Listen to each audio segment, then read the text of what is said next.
Welcome to The Audience Connection. This is the podcast where we focus on how businesses can create content that builds more genuine connections with their audience. Each episode, we dive into the art and science of storytelling, speaking with the sharpest minds in brand, marketing, and creative storytelling. Our guests share their strategies, insights, and creative choices that made their audiences care. Brought to you by Casual, the video partner for global brands. With offices in the US, EMEA, and APAC, Casual leverages the art and science behind creating impactful stories to drive business results for their clients. we're your hosts. I'm Lydia Chan. And I'm Ollie Atkinson. This is The Audience Connection. Hey everyone, welcome back to The Audience Connection. Today, Lydia sits down with filmmaker and founder of Untold Storytelling, Braden Dragomir, to talk about the craft and science behind stories that truly move people. Yeah, I mean, Braden is a true storyteller at heart. He comes from a journalism background and now creates brand-funded documentaries that actually resonate. And we get into how he blends creativity and strategy and why every film starts with a conflict. So if you've been listening to our show, you know this framework of conflict has always come up with a lot of our guests. Yeah, and what I love is how Braden connects the dots between story instinct and story science. He talks about how emotion, immersion, and narrative structure can literally change how people think and feel. So if you've ever struggled to balance creative ambition with business goals, this episode is a must listen. Yeah, for sure. I mean, I think we have a lot of listeners on this show that want to do more of this kind of brand storytelling. And, you know, Braden and I, we go into how we can help you have those conversations, right? And convince stakeholders about how important it is to invest in this type of content. Yeah, completely. Okay, so let's get into it. Here's Lydia with filmmaker and storytelling strategist, Braden Dragomir.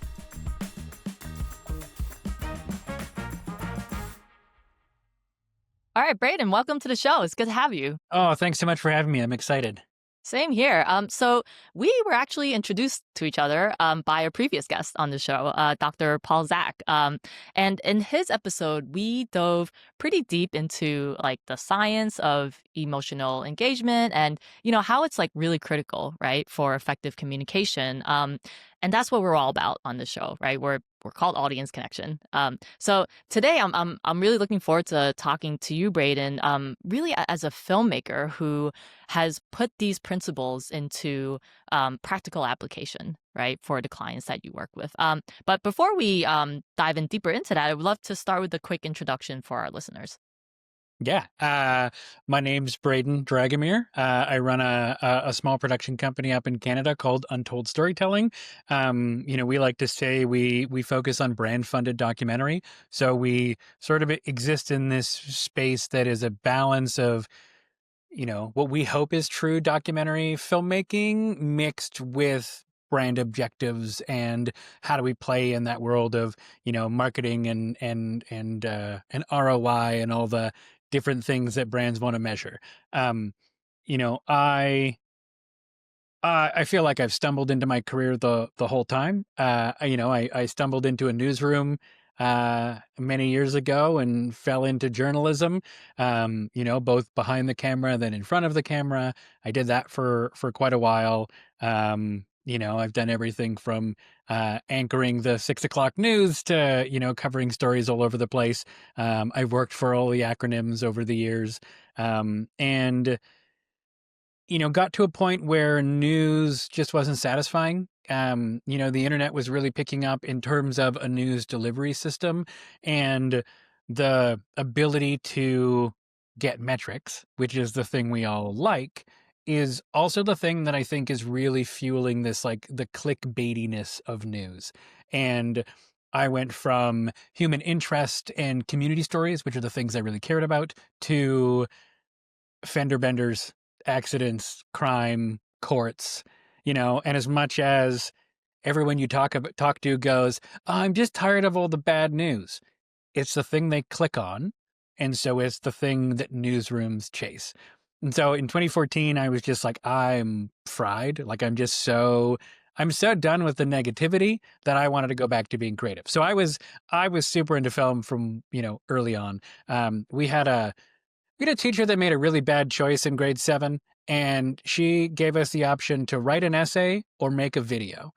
And I don't know what she thought was going to come from that, but all of the boys were like, "We're going to make a video," and so we reenacted the French Revolution with Lego characters.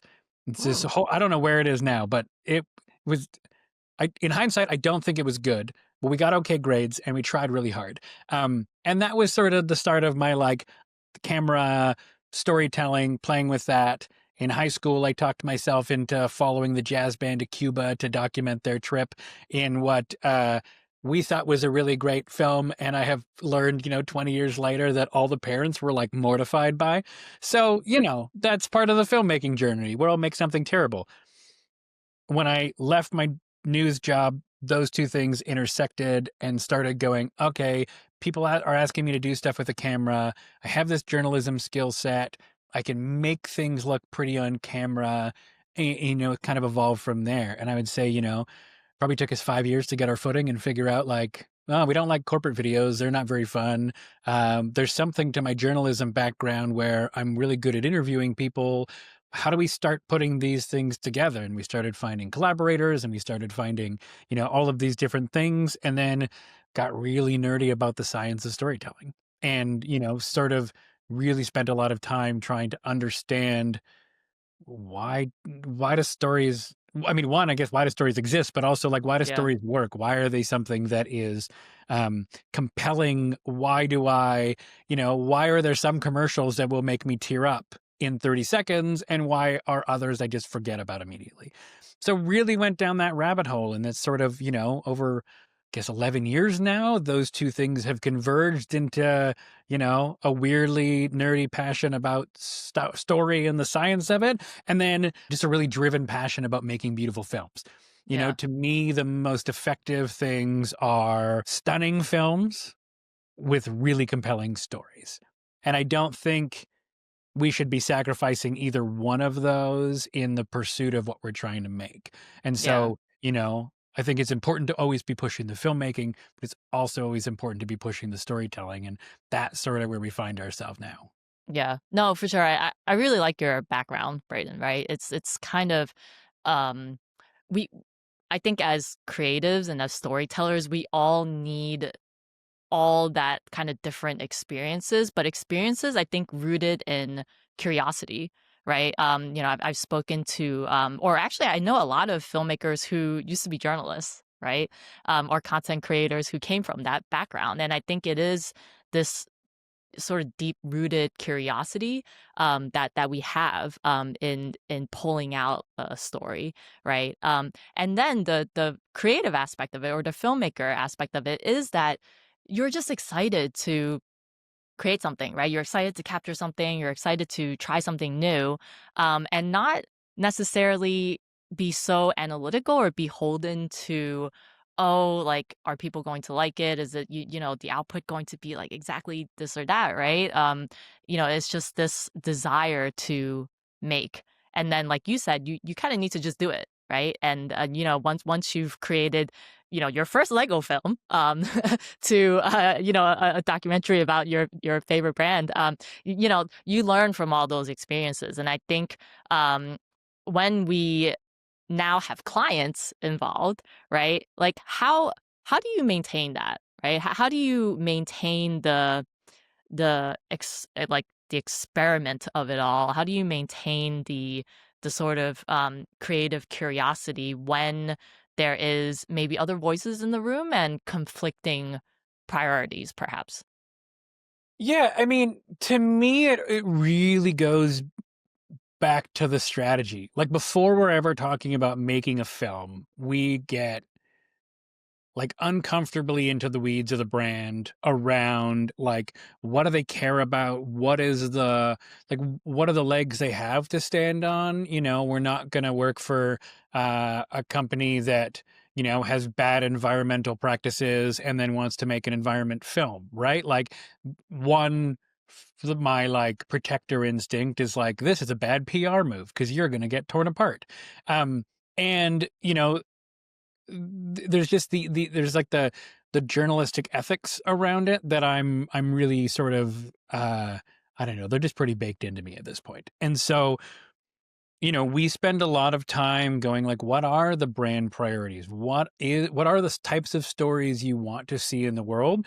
And then something that's sort of unique to us and the creatives we work with is we then go on what we call like a story finding exercise, right? And so we figure out early on, before any cameras have ever rolled or anything like that, the story we're telling.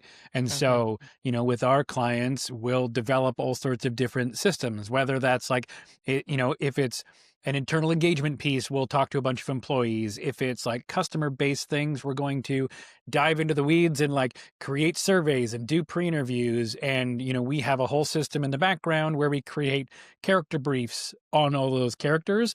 We have a ranking system for like how do we rank how strong a character they are, right? Like how much do we think an audience is going to resonate with them around this message? And then we'll take that back to the brand and we'll pitch them characters.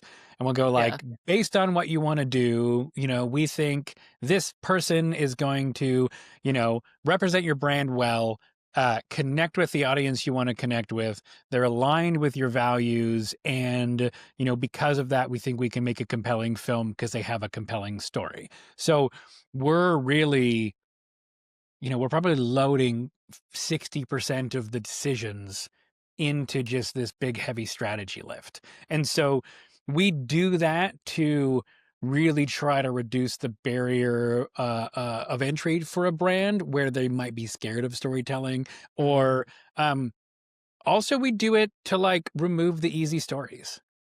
Mm. Like how many filmmakers or agencies have like worked with a brand and they're like, we want you to do a story with the CEO and like share their story. And then you kind of get into it and you're like, kind of a really boring person. Yeah. Like, like they're lovely and they're amazing at their job, but from a story, like from an emotional, move an audience, drive your narrative forward, the guy that's been working on the plant floor for 30 years and is a third generation, whatever, has a way more compelling story that way more people are going to connect with. And so it's a matter of like aligning the brand's goals and hopes and dreams and, what they want to do as a marketing team or a brand team, and aligning that with actual real storytelling and all of those bits and pieces that come along with, the reason we'll binge watch Severance. Yeah. Like Yeah. that has to be baked in as ardently as the brand's DNA is baked in. And if we don't do those two things together, one, we're going to make something that no one's going to watch. Two, the brand's not going to be happy because we don't reach any of the metrics. And three, we're going to be pretty creatively unsatisfied because we didn't make something that actually resonated in the world. And so, Yeah. there is a selfishness to this of I want people to see the things we make, and figuring out how to make stories that a brand can share that people will watch is like I don't know, it's like a trifecta that we're always trying to find. No, absolutely. And I want to come back to this a little bit later, and in regards to because it sounds like it's a pretty big lift, right? Up front, like you said, it's 60% of the whole project is the strategy portion up front. So I imagine that's time consuming. It's a big investment. So when we'll come back to that, just talking about how to convince, right, like marketers or communicators or content directors to do so. But I want to first dive into, I guess, there is the story finding aspect of it, right? And like, telling really great stories that have conflict, that have lovely characters, all that. But what about, I guess, the audience, right? Like, when I look at a project or look at, what we're trying to do, it's always, how do I understand who we're talking to first, right? And what's going to make them feel, what's going to make them like connect. So what is your approach to building that audience profile and really understanding um what will align to them versus maybe versus is it the story first, right? And then seeing how that aligns to the audience. It's a little bit of a mix of both. For the most part, the brands we have been working with in the last 5, 6, 7 years, have done that market research.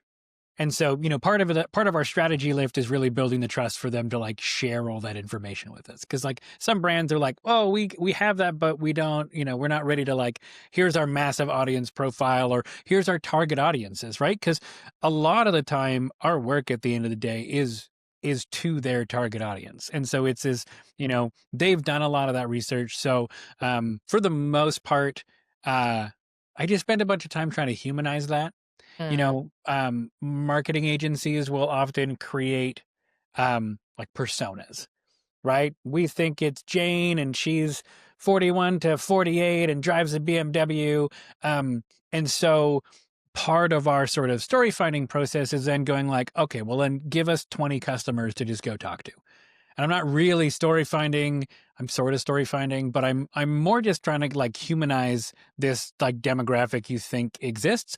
And then what yeah. we're looking for as a storytellers is we're looking for common conflicts, right? So every well-told story has a conflict early. Something that character has to overcome for change to happen. And, it's conflict is really the center of I don't know, 90% of storytelling, right? Like without a Yeah. conflict, you don't create a question in your audience's mind. If you don't create a question, why are they going to watch something beyond, that opening?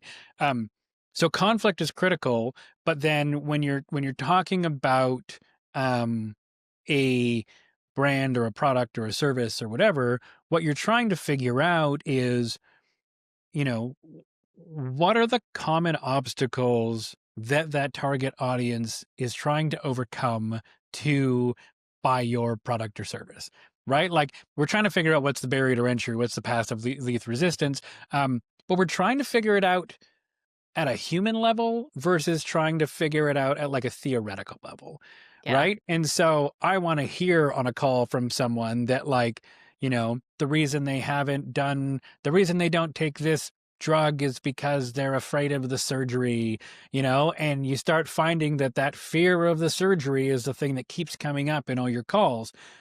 Well, your story then needs to find a character who overcame that conflict because of the product or service that you're telling.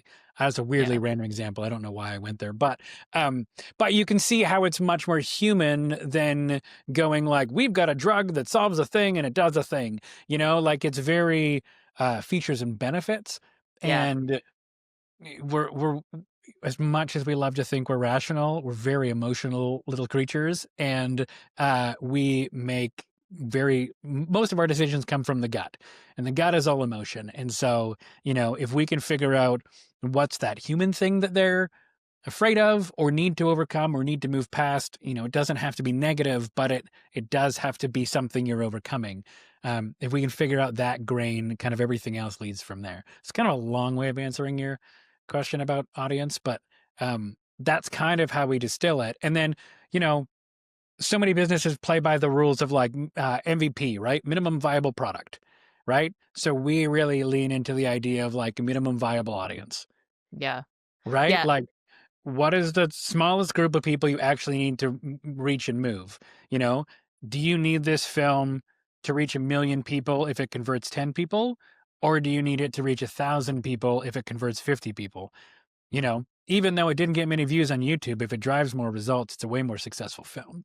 And so understanding the metrics and what a brand actually wants and how they're going to measure it uh, really leads us to be able to then choose stories and choose characters that we at least hope are going to represent that audience and do it in as direct a way as possible. Yeah.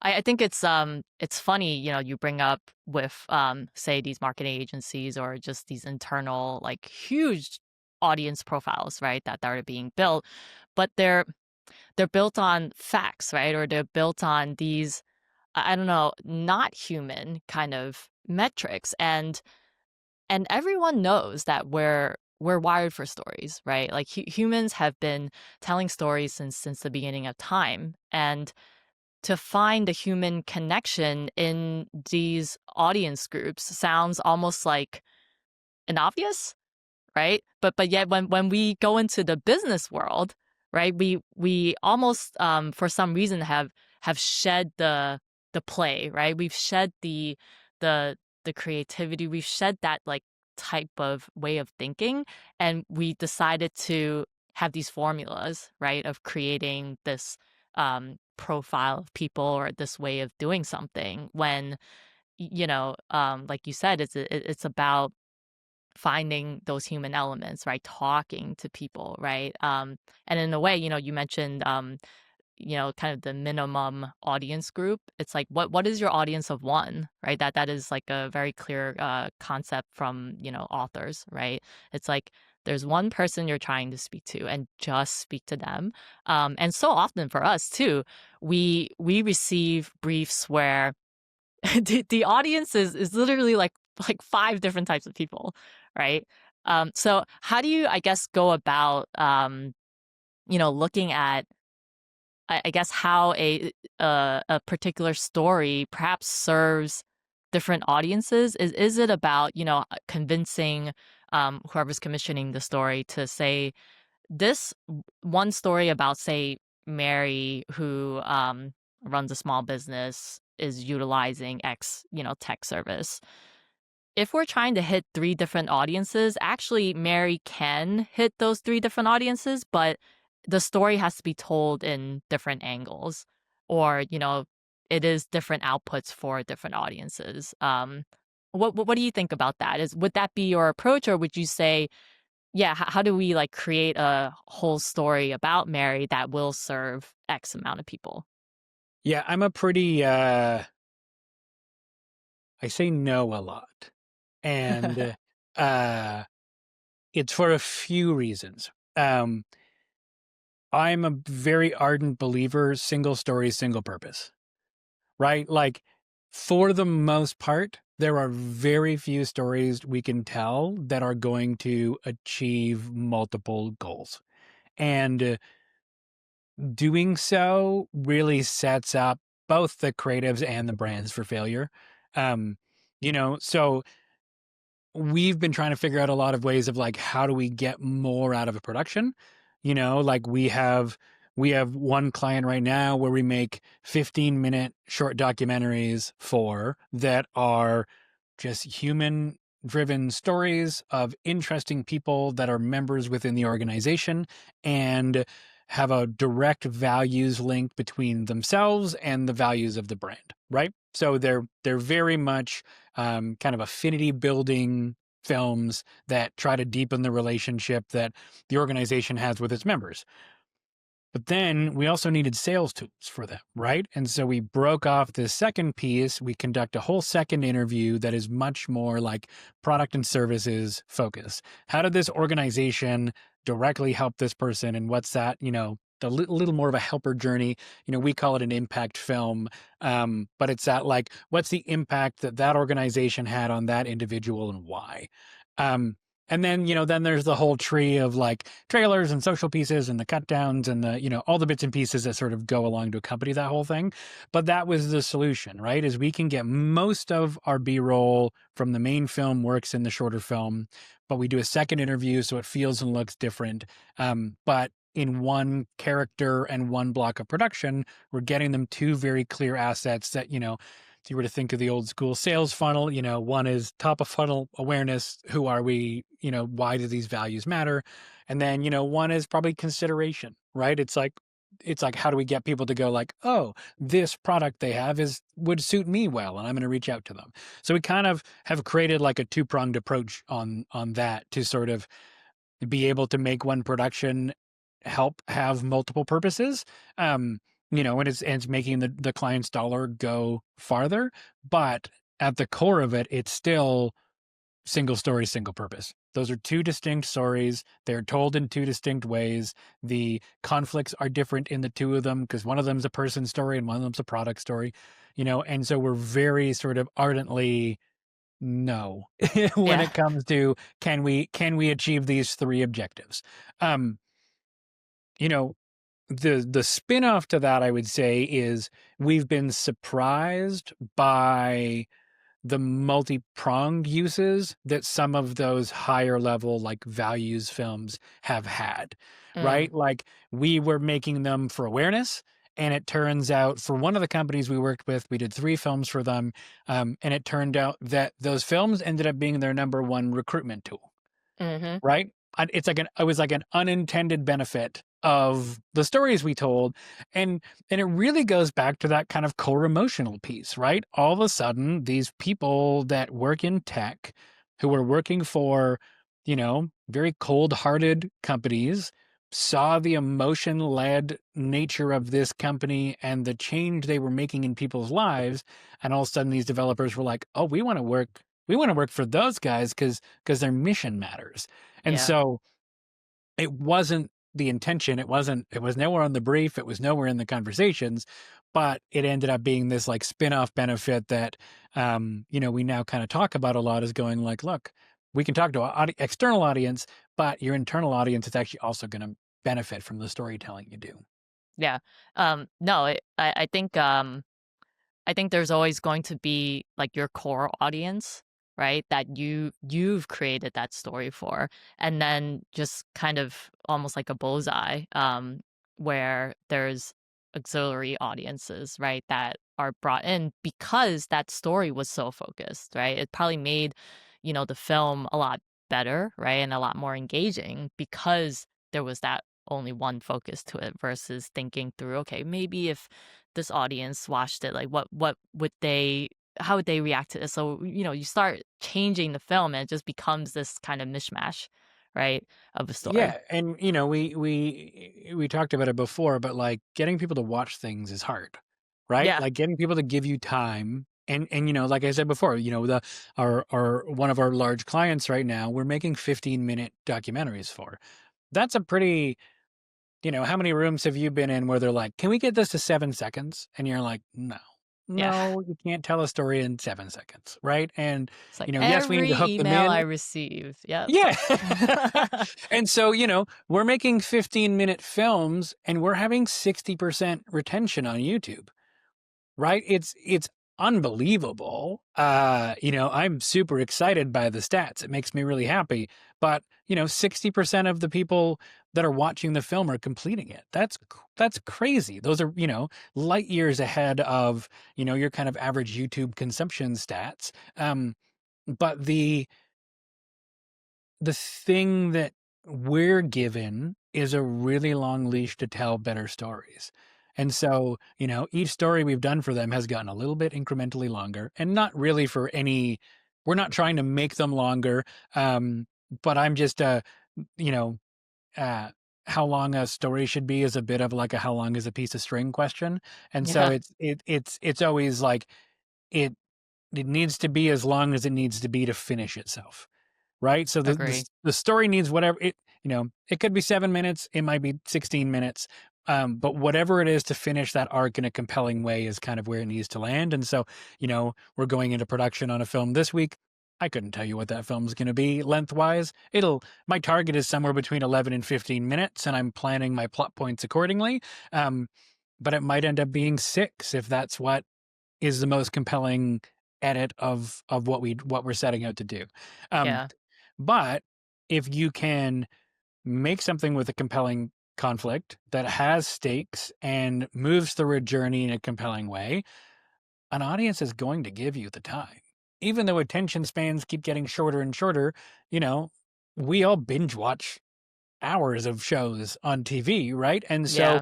brands need to be thinking about creating at that level, right? Like, how do you actually, and it's not just how do you tell a story or what's our like mission, vision, values? It's also how do we actually entertain an audience? And it can be that minimum viable audience, but how do you get in front of them and then give them something that they value enough to give you their time? And if you can figure that out and you can invest in stories that people actually care about, that's where all that sort of transformation happens. And we feel like we all put Patagonia on a pedestal as like a Yeah. brand that does this in such an exceptional way.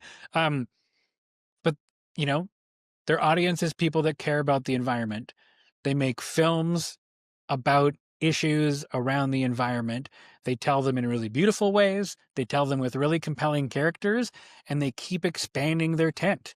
right? The people that care about Patagonia gets a little bit more. And like, I haven't met many people that like Patagonia a little bit, right? Like people either love Patagonia or they don't like Patagonia at all. They don't know what it is, right? Yeah. But the people that like Patagonia, they love Patagonia. And that's been done through a lot of storytelling and the story of the brand and the story of all of this, the climate initiatives that they support and the people that exist in that world, right? And so they have really brought people along and people believe and they Yeah. expect them to carry themselves in the world at the standard we now all watch them at, right? And when they don't, we feel let down because we really believe in them. And when they do, and they come out swinging, and they come out against something we don't want to happen, then we're all there, and we're all like rah rah rah, right? Yeah. It's all built off story. Absolutely. I mean, I always have this conversation with folks in, say, like marketing distribution, right? Where a lot of the money actually goes to distribution. Or, this argument of, well, if no one sees it, then you can have the greatest story in the world and no one's gonna care, right? Which I agree with. But I think it's not one or the other. I think, these teams have to come together to say, okay, you're in charge of getting people to watch it. We're in charge of getting the best story, making the best story it can be, and getting those retention numbers as you mentioned, right? Because I always feel like it's a bit of a, obviously it's always going to be a budget trade-off, right? But I think having, I don't know, that like conflict of, oh, should we put more money in distribution and the content suffers, or is it the content, gets the better of it because we're trying to tell the best story ever, and then, a brand doesn't spend enough on getting eyeballs to it. So that's I don't know what your experience with that is. Yeah, I mean, the linchpin to the whole thing is people need to watch it, right? But I would I would always advocate for better storytelling because better storytelling will break through.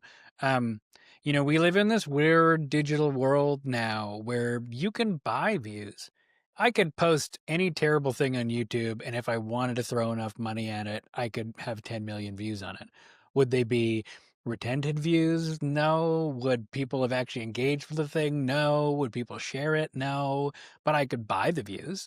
Um, and so to me, there's a balance, right? Like, we work with some amazing distribution partners that come up with some like super creative ways to get get your film in front of people, right? There are like earned eyeballs, right? Like, we strive to be able to make things that are at a film festival quality, regardless if they're sponsored by a brand.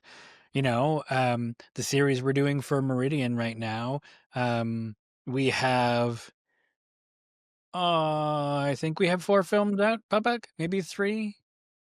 I don't know. We have like 6 films in production, so it's a little bit of a blur how many are public. But every single one of those films has gotten into some level of film festival. And so to me as a creative, that's validating to go like, these are things that say Meridian presents. They're, stories that are presented by a credit union. Hmm. That for for an audience could be a weird thing, right?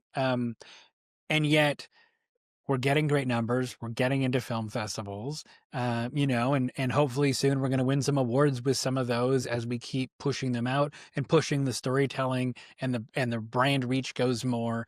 But I'm always going to die on the hill of the story has to be amazing, and we can tweak and evolve and shift the distribution for how and where we're putting things and how we're pushing it out.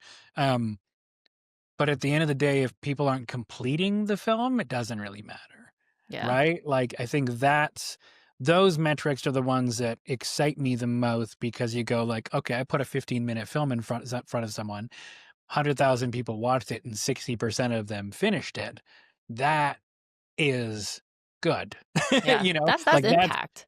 that's good for everybody. Yeah. If we made something and they spent a ton of money to distribute it and it got 10 million views, but 1% is completing it, now it's not serving either person, right? Because now they've spent the money on both the production and the distribution to get all those views, but the retention is just not there. And so, that's so much of this YouTube content we see is doing that, right? Yeah, there's a Yeah. massive volume of it, but nothing really gets watched. And so, how do we find that balance of like telling good stories and then getting people to watch good stories? Yeah.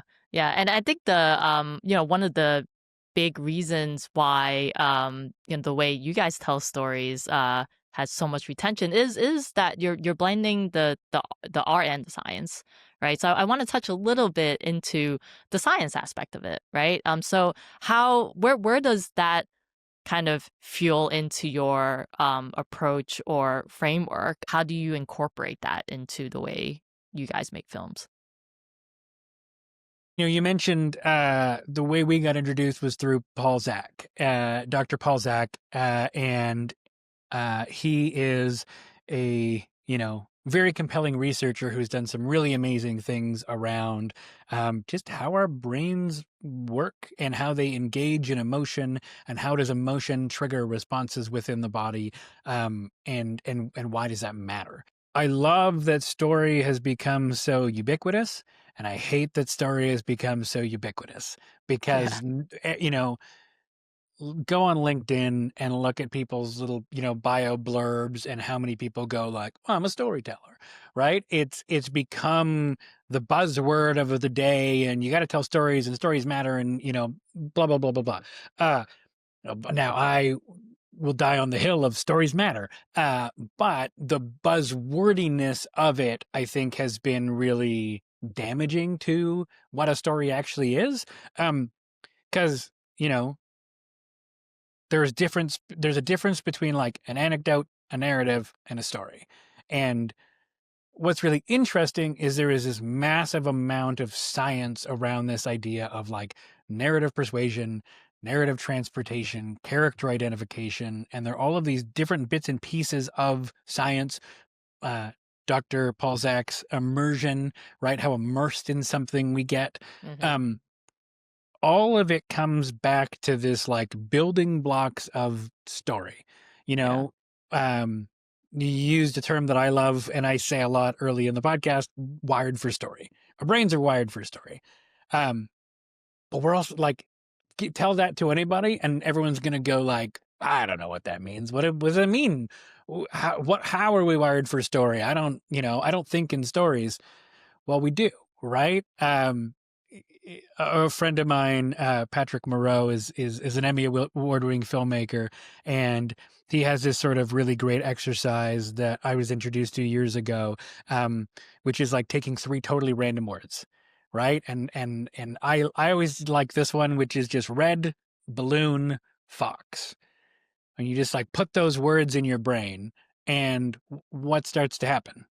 Right? Your brain is starting to create some kind of weird image with a balloon, and a sky and a fox, and your brain is now all of a sudden just making this image, even though I gave you three totally random words, right? So when we say, ooh, thumbs up, Yeah. when we say we're wired for story, that's what we mean, right? Is the way that your brain makes organizes the world is through stories. How do we teach our kids morals? We read them a ton of books when they're kids, Yeah. right? Every Disney movie is some moral adventure, right? We are teaching them through stories, and that continues forward and forward and forward and forward. And everything we know and everything we remember is this little, the arc you learned in grade 8, you know, conflict, journey, resolution. And that's Yeah. how we reason with everything. And I think the thing that always gets forgotten in storytelling so often is that plot, right? If those elements don't exist, you don't have a story. If I tell you something that is just a chronological retelling of something I did, I told you, I made coffee this morning and I did this and this and this and this. That's not a story, right? There's the thing that makes it unique and the thing that makes it so compelling is, you have this conflict, something you butt up against, from an audience perspective, you what the conflict does psychologically is it creates a question in the audience's mind, right? So you can think of your favorite movie, you can think of your favorite book. At some point early in, in act one, that character is going to hit some kind of wall. It could be emotional, it could be physical, it could be up against somebody else, you butt heads with this person. Whatever that is, that event creates a question in the audience's mind. Now, we're story creatures. We know that. We reason that way. When was the last time like someone posed a question to you and you were able to like let it go? You know what I mean? Like, Mm. so if a question has been opened in a story, our brains, we need the answer. Like that's how our brain is wired, right? You open that question and now I'm going to stay to the end of this insane 3-hour movie because I need to know what closes that question for me and answers it. And so as brand storytellers, right, we're trying to do the same thing, right? We're trying to create a film that your character, whether they're a customer or someone internal or whatever, they butt up against a thing. And now the audience wants to know, how do they resolve that? And so, Yeah. you know, there are so many other pieces to the science of story. And then, there are both the narrative structural pieces, right? In terms of like character identification, which is the idea of like, how much does the audience see themselves in that person?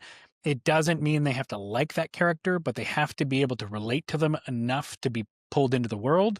There's the idea of narrative transportation, which is it's that experience of, have you ever gone to the movies and like the world falls away? You get Mm. so pulled into the story emotionally and psychologically that there's no other people. You're just in this black void of your own mind and you're in that story. That phenomenon is called narrative transportation. And that's what opens up stories to actually changing people, right? If you tell somebody, if you share a story with someone that transports them into that world, you can actually shift the beliefs in their subconscious, right? And so there's all of these sort of all of the sciencey, cool, nerdy stuff built on the front end. And then there's the work like Paul's around immersion and oxytocin and trust and all of these changes that happen at that resolution, right? When you reach peak immersion, you can then introduce ideas to people and you can actually change what they think Yeah. and how they feel and things like that about certain subjects, right? They're really great for like reducing stigma, right? Around things like mental health or disease or things we don't understand or might be uncomfortable with. If you share someone a story about a certain mental illness and you transport them into the story and then you give them a resolution that allows them to have a different feeling about how they feel about, could be anxiety, it could be depression, it could be autism, right? Like if you tell a Yeah. really beautiful, compelling story, you can then shift people's minds, right? And so that's when we say like, storytelling, the greatest power of storytelling is the ability to actually change hearts and minds. Yeah. You still have to tell really good stories to be No, able to change those absolutely. beliefs. Yeah. So Yeah. like that's, so how do I blend the two? That was the question. I went on a story. I went on a science rant. The science part, I think, is the foundation, right? Mm-hmm. Like we know the mechanisms. We have spent a lot of time understanding how they work, why they're important, and why those pieces need to exist. So, in a story, we are striving for, the narrative persuasion elements, making sure we have really strong conflict, making sure we have really compelling characters with strong desires and compelling motivations. And then, when you have that core, you play your little grade 8 story arc and we write our conflict and initiation and resolution. Then we can now let the art play, Mm-hmm. right? And so I think we spend a lot of time trying to get away from story structure as creatives. Like I think there's just like something in us where we're just like, I don't know what it is, but like as creatives, we want to be like, we're free. We're free to create and we can do this and we can tell this however we want Yeah. to. Don't put us in Um, a box. don't put Don't us put in a us in a box. story structure. But that story structure is so critical, and it's almost like you need to play around it, right? And so where the creativity comes in to me is like, how do we bring that to life visually? How do we use light? How do we use art direction? How do we use motion? How do we use all of these cinematography elements we have? How do we use narrative choices? How do we break the box of like a conventional sit down interview, right? Like there are elements of documentaries filmmaking that I butt my head up against all the time, right? And a sit down interview is one of them. I have it in every one of my films. I one day I'm going to figure out how to not have a sit down interview and a whole thing.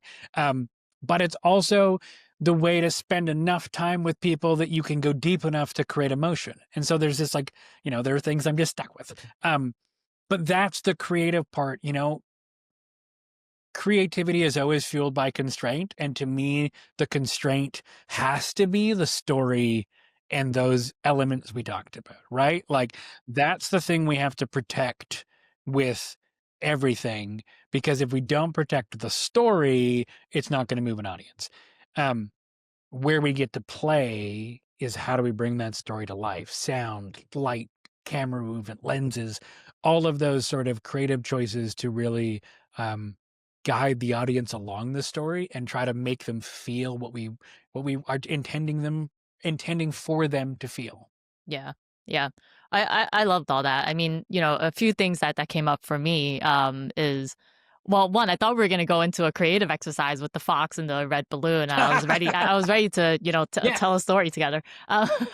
But, I think all encompassing, right? It's almost like we're not trying to read textbooks here. Right. When you look at, the textbook of Braden's morning, like I had coffee as you know what I mean? It's we we didn't engage with textbook. At least I didn't, right? When I was in school, it was very hard to memorize facts. It was like a history lesson every single day, right? Except maybe it's about something else, but you can't just list facts, right? You have to tell it in a story that really immerses us.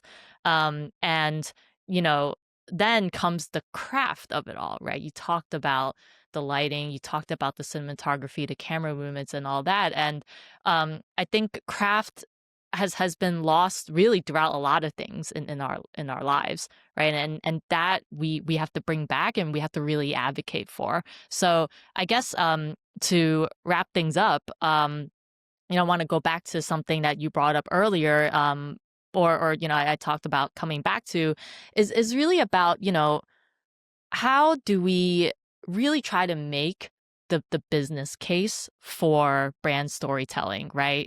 For our listeners who are, again, content directors, communication directors, marketing directors, what advice do you have for them, right? Like let's say they're all in, they have they're on the same page as us, right? But it's very hard for them to convince those around them that, hey, it's not just about the facts, the textbook aspect of it. It is, how do we really put the craft in and invest in the craft of telling stories? Yeah, I mean, I think the hardest thing that we all face is like the short termness of this current world we're in, right? There is, you know, CMOs are judged on quarters at best and weeks at worst, right? And the reality of brand building is it can take years, right? And, you know, I'll go back to Patagonia because it's an obvious example. We talked about their storytelling, but Patagonia has been telling their story from the beginning. And so they have such a strong foundational core to them that is just built off of years and years and years of telling different stories in different ways. And, you know, young brands or modern brands or companies that have started in the last 10 or 15 years, even if they're doing billions of dollars in revenue, are often built off pay-per-click marketing. Right? And so we're dependent on this system of like giving Meta money and hoping that people see the thing and then they click through and they buy. And what happens when you're dependent on a system like that is that your only option is to then keep spending more money to buy more views to then get more people to watch, right? Um, like, look at how Yeti has grown in the last 10 years compared to so many other brands in that space, right? Um, I remember I got to see a keynote from Bill Neff when he was I can't remember what his title was back in the day, but I probably saw him in 2015 at a conference, and he pitched Yeti as we sell expensive, over-engineered coolers, right? And they sell them to fishermen and hunters and outdoor people that when they go into the bush in the morning, when they come out with whatever they caught or hunted or whatever, they need there to still be ice in their cooler, right? And we've all had other coolers, and like your ice is melted by noon, right? And so they first spend a whole ton of time making a really great product. And I think that kind of, my expectation of brands is just you make good stuff. So, that will probably influence who I work with, because I'm like, well, your product or service already has to be good. Otherwise, you can't, you're never going to survive. But Yeti then started investing in telling the stories of those hunters or fishers or outdoor people that were doing crazy things, right? And they were values aligned to Yeti. They believed the things Yeti believed. They spoke the way Yeti spoke. And so by making these series of short films that, I mean, for a long time, they've never had Yeti stuff in them. You're telling the story about like this guy who goes out on his fishing boat at 5 a.m., in the North Atlantic or in like northeastern United States, and it's like super rough water and it's hard work. And that was the story. This guy works really hard at a really unique job, and the film was beautiful and the storytelling was great. And they just kept doing that over and over and over and over. And, now to the point where like this year they released a film that was just talking about the culture of Key West in the Mm. 70s. It has nothing to do with Yeti. Yeti just thought it was cool. You know what I mean? Like they were just like, this story is really compelling. Like look at Key West in the 70s and all the writers and all the Americana that came out of that era. That's in our DNA as Yeti, right? Yeah. They made a film about that. But also think about that same period of time that Yeti's been telling those stories. Can you go in any store and not see Yeti stuff now? Yeah. They make cups, they make coolers, they make coffee cups, they make water bottles. Like they're just everywhere. And there were two pieces to that. You still have to do a good thing, right? Like they make water bottles, but they also make like really great water bottles. So like there is that part of it where like their customers just expect the things they make to be great. Hmm. The other piece of it is they have spent, you know, millions of dollars and all of this time investing in making sure that the people who see themselves in a brand like Yeti are then buying the Yeti stuff. And so Yeah. they've done that through all of this storytelling and advocacy work. And so, my advice to a brand would be kind of twofold, right? Which is like, one, it's going to take some time. Like this form of storytelling and this long-term brand building is exactly that. It is long-term. This is an investment in your company 15, 20 years from now, and that loyalty that you build by doing this. Um, and then the sort of second piece is it like you have to take some risks, right? Like bold storytelling is the thing that always cuts through. We use the idea of like novelty, right? So when we pitch stories to our clients, we find a character and we pitch them stories. What we often look for is like, say we had 5 characters who all had really great phone calls. They're really compelling people, they're really interesting, they are doing really amazing work, or whatever the thing that matches the brand we're working with. Um, but one of them happens to be like a clown in a hospital as their volunteer job. That person is all of a sudden way more novel and interesting than the other people that aren't. And Yeah. Not that those people don't have compelling stories or aren't interesting, but from an audience perspective, how do you bring someone into the world in a unique way that's authentic to the story? Now we have this thing to play with. We Yeah. did a story years ago, and it was she was a fire-breathing glacier guide in Iceland. Hmm. You know, there were probably a dozen other glacier guides that probably had a really cool story, but this one breathes fire. We got a really Yeah. cool, Yeah. there's some really cool stuff. It's the thing about storytelling and filmmaking and that whole world is like there is just a level of silliness and play and creativity. And like you can't, as much as I said you got to put like your plot in a box, there are like things you have to protect.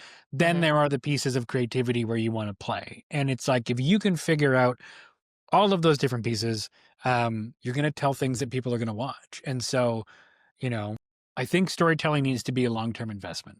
Like, I guess that's check one, right? Check one is you can't just make one film and expect it's going to get views. Yeti took 10 years to now have like a traveling film festival. It takes time and it takes investment. So that there's that piece of it. It is a slow burn. You are going to need to be patient in the storytelling investment, but in 2 or 3 or 5 years, I think is going to pay off dividends. And then 3 is like, have some fun, take some risks.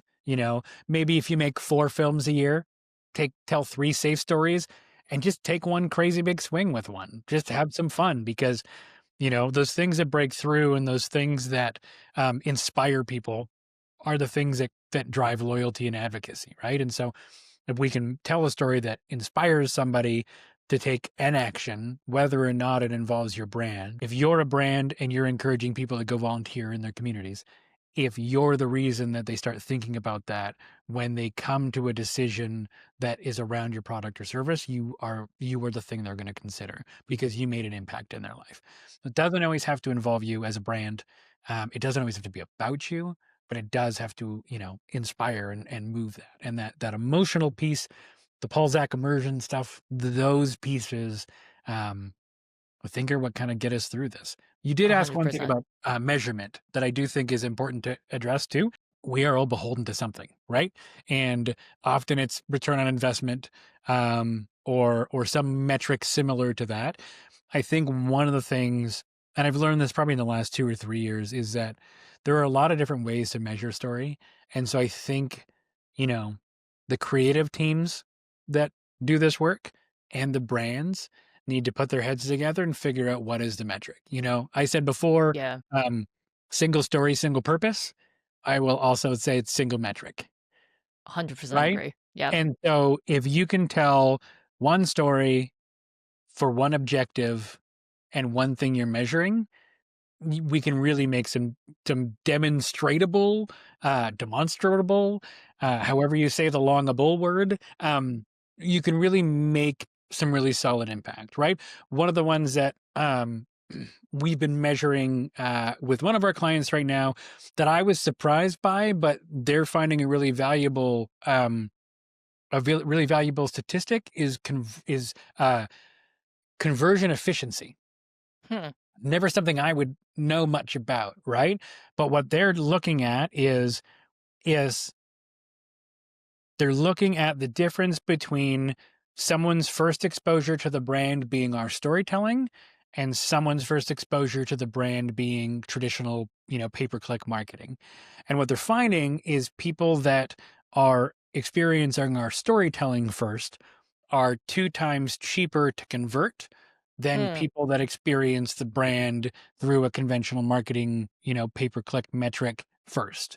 Um, and so that is complicated to measure. And, fortunately, our partners there have a really sophisticated marketing team that are brilliant. And so they came up with this really clever way to do that. And we're trying to expand that beyond the data set we currently have.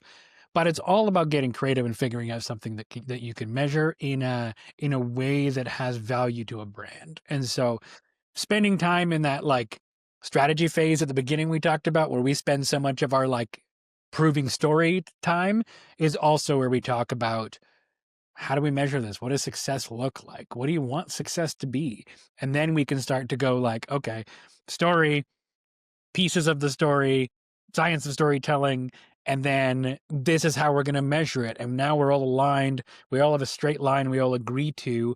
And so as we work through this process, we can then run those things back and forth against each other and go like, okay, well, that story with that emotion, with that measurement didn't work. And so now we got to come up with a different system, or it worked exceptionally. And that's the path we really like. So Yeah.